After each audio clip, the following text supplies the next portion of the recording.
Sarap! Mamma mia!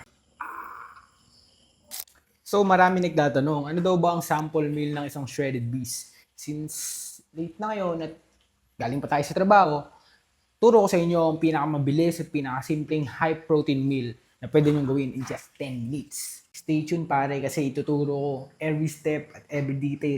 Welcome to day 19 of Fixing My Life. And today's episode is called Who Says Dieting is Hard? Kailangan natin ng oatmeal. Just use it. That's like whey protein. Lagay mo na yun. Like peanut butter. Lagay mo na yun. Tapos ilagay mo natin yun. Ilagay mo natin siya ng isang scoop. Tapos mo na. Haluin mo na. Lagyan mo natin na. Lagyan mo din siya ng isang bomba na. Ay, haluin mo naman. Okay na yun pag ganyan. Lagyan mo na din ang papaya. Sudak pa mo. Bomba na. Lagyan mo din sa repa. Sa chicken natin at saka itlog. Lagyan mo din ang hodaga. Haluin mo na. Ayos na yan. Lagyan mo din ang itlog. Isa. Pukin na naglalag pa. Ay, dalawa.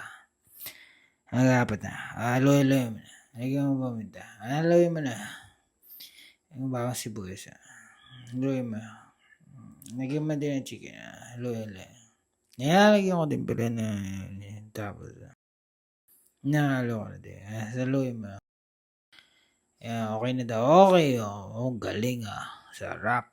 Malaking bagay ang ating proper diet para magkaroon ng malusog at magandang katawan na kalimitang nababaliwala ng marami. Sabi nga sa research, proper diet generally accounts for about 70 to 80% of how your body looks and feels. Lagi niyong tandaan, what you take in shows on the outside. Oops, sorry! Hanggang dito na lang. Stay healthy! Shredded! Is dead!